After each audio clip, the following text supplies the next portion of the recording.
Assalamualaikum warahmatullahi wabarakatuh. Aturan mitra-mitra sadayana pandagdenya sanggeung ari dina acara dongeng Sunda. Dongeng Sunda nu bade nyandak jejer carios nyaeta Si Palon Jawara ti Gunung Nagara ayeuna teh nincak kana sari kadua. Kamari teh mitra dina sari kahiji nyaeta nuju nyarioskeun si Wanara anu nuju tarung sareng si Sancamas. Nyaeta nuju marebutkeun si Palon. Kumaha aya si Sancamas tiasa ngengkeun si Palon atanapi si Wanara anu tiasa ngengkeun si Palon atanapi si Palon tiasa kabur. Supados teu nyangkolong tingkana waktu sumangga mitra dongeng Sunda Si Palon Jawara ti Gunung Nagara karangan Kang Adit urang kawitan bae.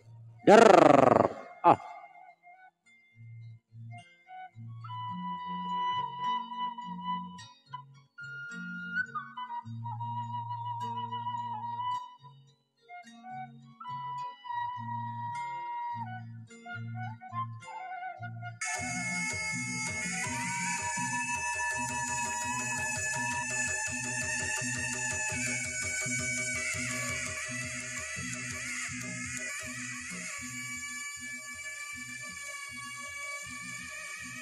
Cekelan si Sancamas balit tidak buntut orai atau si Wanara beungeutna meuni buringis.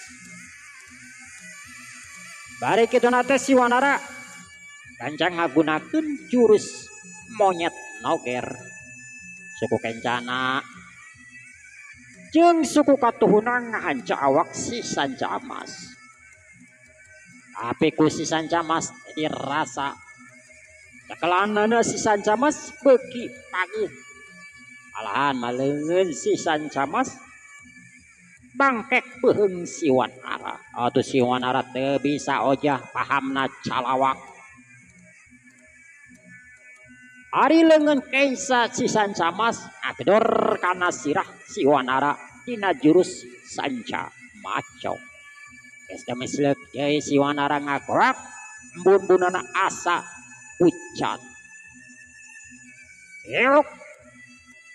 Aduh. Si Wanara ngajerit.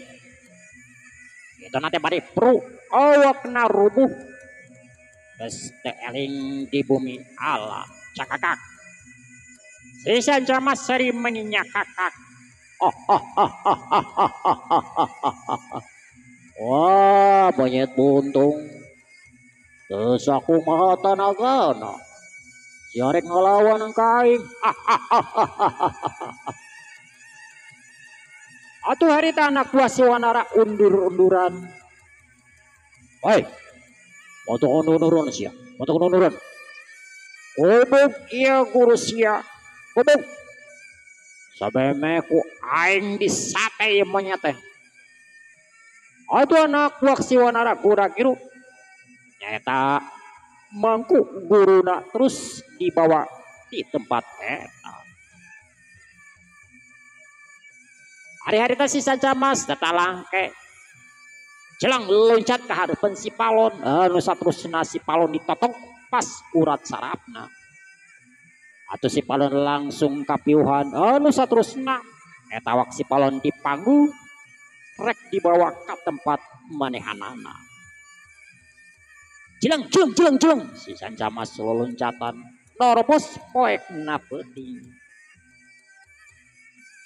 Bobohan geus biasa. Sanajan bari mawa si Palon, bari manggo si Palon estuning teu karasa berat. Atuh akibat riangan saukur bisa colhok bengong, teu bisa kukumaha, teu bisa nulungan. Areta si Sancamas terus lompat bari manggo si Palon. Ker kitu tekan nyahoan aya nu loncat ka hareupeun si Sancamas atuh si Sancamas beureun heula dina lompatna kituna teh bari ngagolerkeun awak si Palon dina jukut. Ari eta nu ngajega harapan si Sancamas pakai baju serba bodas kata mabukna anu panjang jeung janggotna anu geus bodas katingali menyenyeplak.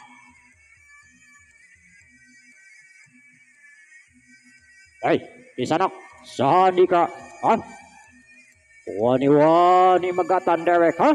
Itu cek si Sancamas. Oh, aja kaulah megat Andika pisana. Kaulah butuh eta budak. Ya, nu dibawa ku Andika, itu cek eta jalma. Atuh si Sancamas pengen nafsu kacida. Oi, ayoku. Ya mangklung. Jo itu. Si Wanara teu monyet teu si lain, oi. Asa kungarareun nah Andika. Oke jeung rek mawa budak, ah. Dosa gampang kitu si lain. Itu nate si Sancamas geus teu mikir dua kali. Manehna terus narajang langsung ngagunakeun jurus sanca macokna. Pereupna ngabiur kumaha we hulu sanca anu rek neureuy mangsa. Tapi eta jalma dengagiwar ngan sakilat eta leungeun si Sancamas dipapag ku leungeun katuhuna. Ari leungeun kencana ka tukang, heok tuk.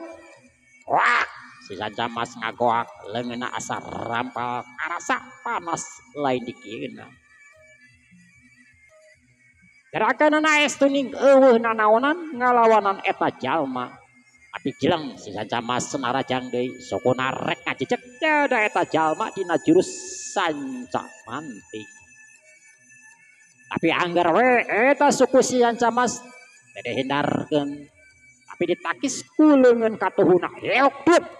Oh, wah si Sancamas ngagoak bari awakna ngalayang rubuh nenggang lemah. Hampura baraya hampura ain kaula teu sono hampura pisan kaula rusuh kituna teh eta jalma an sakilat ngarau awak si Palon terus dibawa ini di eta tempat gara-gara nangan sacorelat sakedeung ge geus teu katempo ku panon.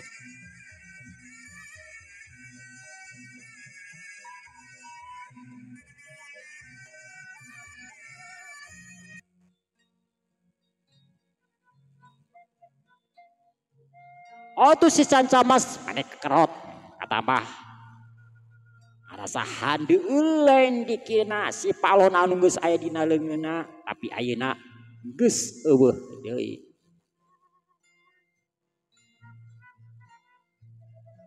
Si Sancamas bati kana ngahaja-haja padahal si Sancamas sudang bari terus indit di eta tempat. Hari-hari tak para jawara aya beja yen si Palon geus beunang ku si Sancamas.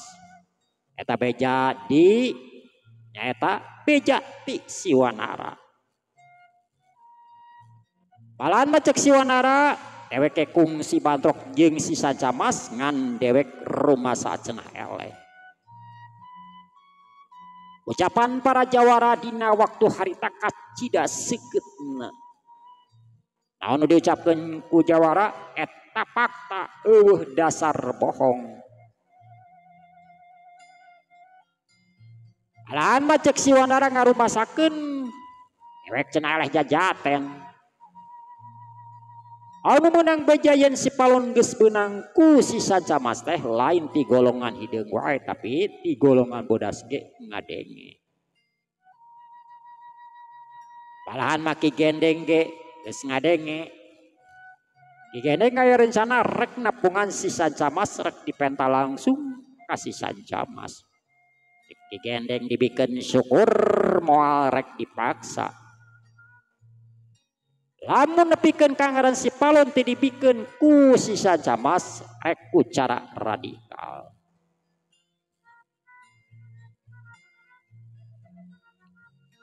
anu jadi pikiran keur harita nyaeta gerti golongan bodas anu ngarasakeun sedih yen si Palon geus beunang dina leungeun golongan hideung ieu bisa nandakeun cilaka. Harita di hiji paguron anu disebut paguron Camati Bumi aya anu keur ngobrol tilu jawara nyaeta ti golongan bodas. Anu hiji ngaranna si Camati Bumi, anu kadua si Kacapi Sakti, anu katilu si Pedang Baruntas. Ok si Camati Bumi nyarita. Oh Capi Sakti, oge andika Pedang Baruntas. Urang moal bisa cicing wae. Lamun dina kanyatanana yen si Palon geus aya dina leungeun si Sancamas. Tangtuna ieu bakal ngabalukarkeun kaancuran keur golongan urang. Tah ayeuna kumaha? Pandangan Arandika kumaha halusna supaya orang bisa nyokoti si Palon. Bisa kacekel ku ti pihak urang. Kitu cek si Camati Bumi.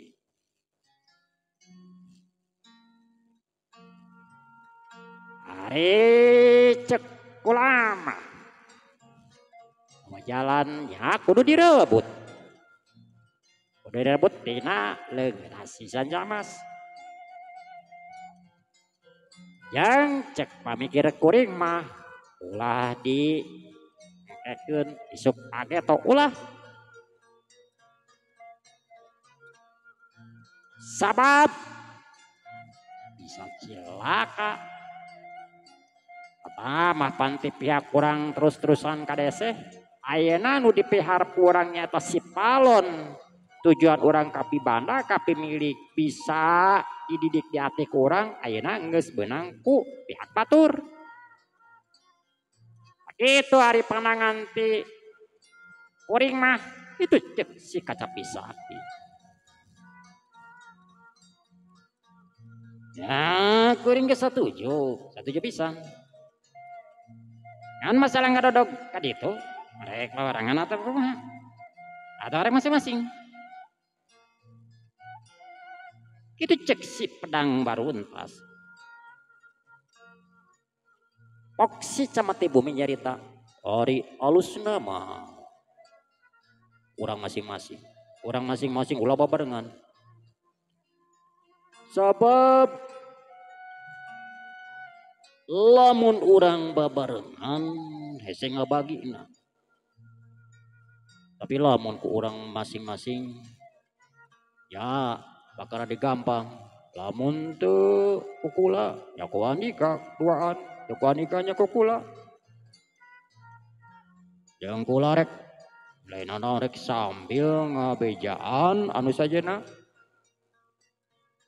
Rek minta pandangan tinu sajena itu cek si Camati Bumi. Hanya rek itu teu nanaon. Kula ge satuju. Jeung ari keur kula mah kumaha alusna. Kumaha alusna jeung kumaha dena da ieu keur kapentingan salarea itu cek si Kacapi Sakti.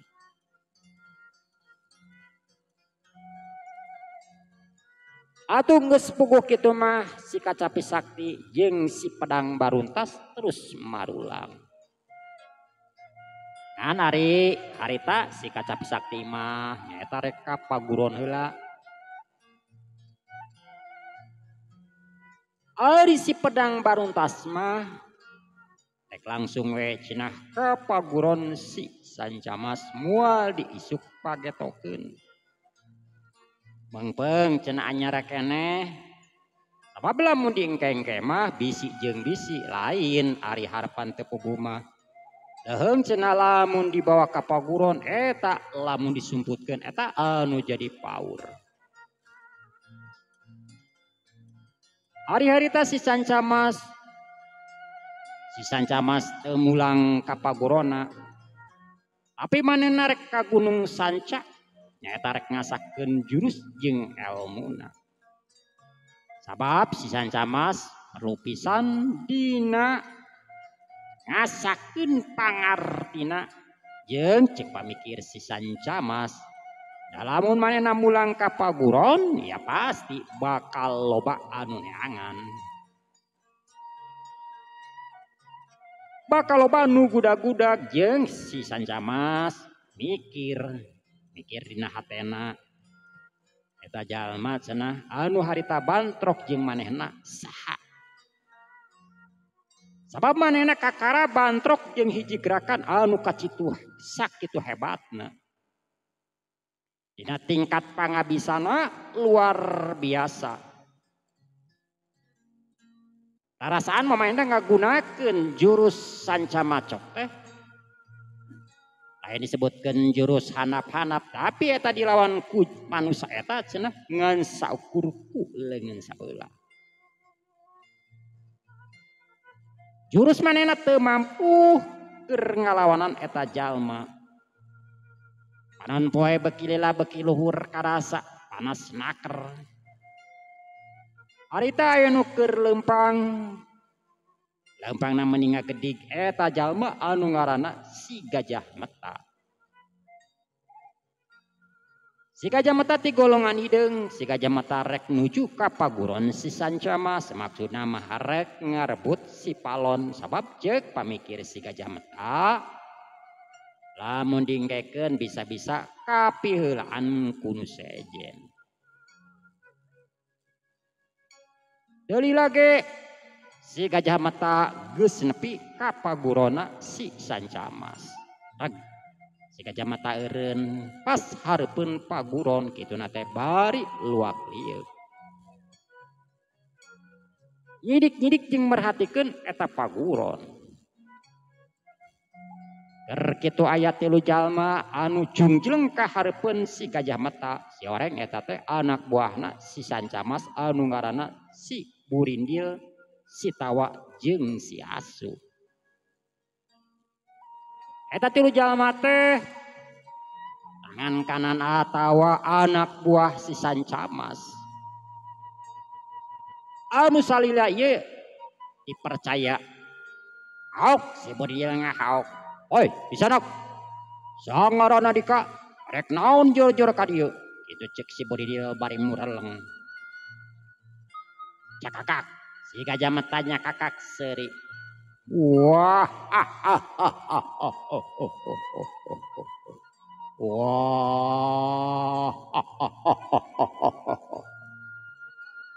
oh, anak buah orai. Harun dewek si saya si ngaran dewek si Gajah Meta. Wah. Tujuan dewek ka dieu rek nyokot si Palon. Anu geus digobok. Urus lain. Eta si Sancamas rek kadut. Wah. Ayeuna mah buru-buru bejakeun ka guru si lain. Bejakeun geura pasrahkeun anu ngaranna si Palon. Amun tu wah. Apok sayu paguron kanang orai ku aing rek diobrak-abrik. Rek diawut-awut. Itu cek si Gajah Meta. Karena mureleng atuh si Burindil, si Tawa jeung si Asu, silih reret. Da guruna nepikeun ka waktu ayeuna Pancandata. Awa beja jeung caritana ngan basarek ini cuman mihapekeun jaga paguron. Pok si Burindil nyareta. Hei, Gajah Lolong. Dengekeun ku Jajawirsia. Dengekeun ku Jajawirsia tah. Onur bing. Yo, guru aing mah can datang. Oh, di paguron. Can datang pokona mah nepi ka kiwari oge. Oh, kituna si lain ganjang mulang di dieu. Ganjang mulang. Lain anak bisi cilaka sia. Itu cek si Burin dia. Ah, ah, ah, ah, ah, ah, ah. Wah, orang kadut. Dasar sia orang buntung. Wah,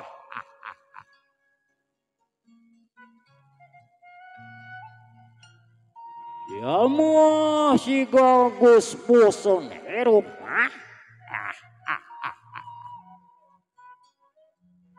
Amun cia halang-halang kain. Wah, wah si kuaing dek di kojoran. Lain sia unggul bakal di kojoran guaing. Wah, topi kabeh lah. Itu cek si Gajah Mata paris seri. Oh tuh temerapna kasih burin ieu jeung batuna lain di kieu ngentapna. Kita nasi burin ieu bari ngomando kasih tawa jeung si Asu supaya newak si Gajah Mata.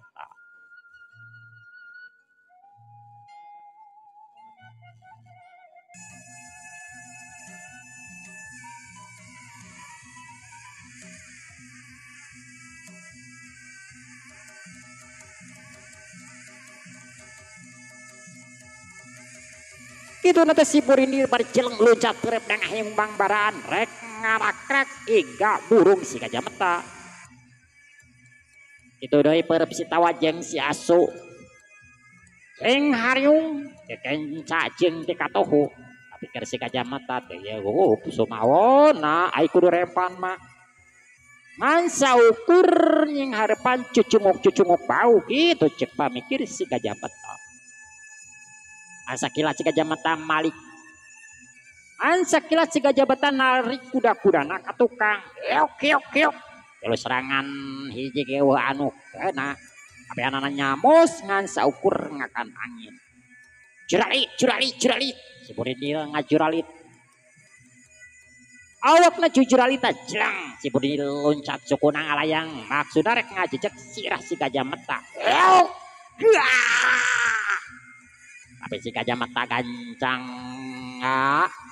rundukeun awakna ka handap. Itu teh si Gajah Mata bari nakis perep si tawa anu ngabiur ti belah kenca.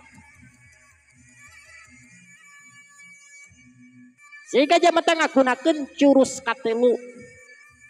Leungeunna lir ibarat tulale gajah. Euk awak si tawa nepikeun kang oleweng kadorong ku tanaga si Gajah Mata. Euk awak si tawa nyongkruk kana taneuh. Ya lumayan we amistis. Ari anu pangheulana nyungkruk nyata beungeut. Beungeut pisan puguh we atuh biwir anu uri dieu teh beuki we nyunghit. Itu nate bari keluar getih. Jlang si Asu loncat perep nangahnyung bangbaran rek ngagedor gado si Gajah Mata.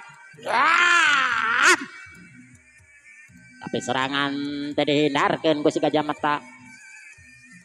Tapi ditewak. Leungeun heukap leungeun si Asu beunang pisan tur dikunci ku ceklan leungeun si Gajah Mata. Anu saterusna eta si Asu awakna diangkat ka luhur. Dengan sakirewil anu saterusna dibebeutkeun kana taneuh.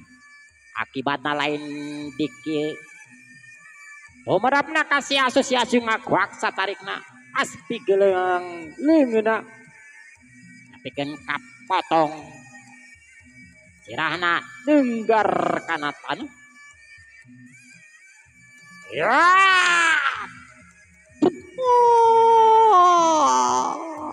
les ya suka piuhan cakakak si Gajah Mata seri meningak gagak. Wah Jogoing di kurang. Amun yang ngagugu makaing sia salamat.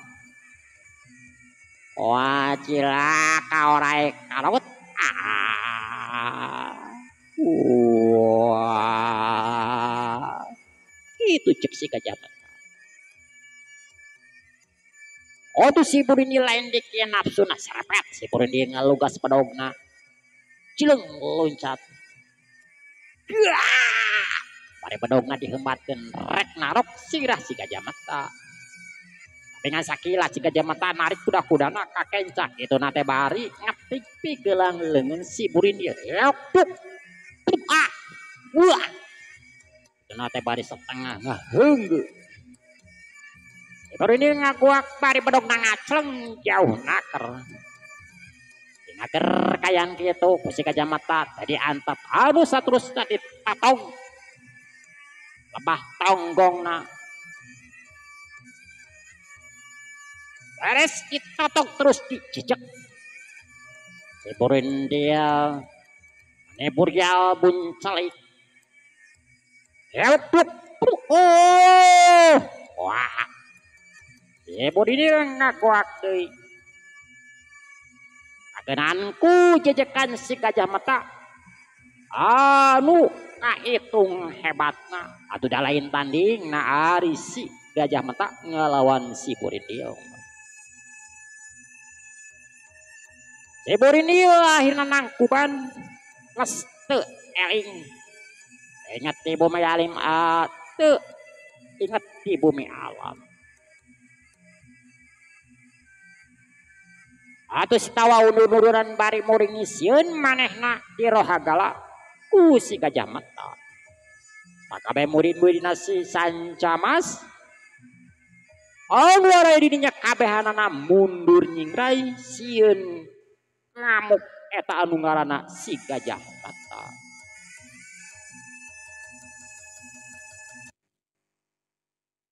Anu saterusna si gajah mata asup ka jero. Itu nanti bari ngageroan si Sancamas. Tapi eueuh anu nembalan. Ya memang si Sancamas eueuh di dieu. Atau si gajah mata lain dikira nafsuna eta paguron si Sancamas anu saterusna diobrak abdi diawut-awut tapi kekeh si Sancamas eueuh da pamohalan lamun aya mah moal nepikeun ka teu kaluar pasti nage bakal kaluar geus boga eueuh kitu mah si gajah mata terus kaluar ti paguron nyaeta ti paguron Sancamas. Anu saterusna si gajah mata ini tidinya anu maksudna rek neangan si Sancamas ajek pamikir si gajah mata pasti si palon disuputkeun cak mitra si gajah mata urang tunda heula ke bakal kasamper deui ayeuna urang nyaritakeun si palon anu dibawa ku hiji jalma teh awakna 14 anu saterusna si palon dibawa ka hiji gunung areta gunung anu disebut Gunung Nagara.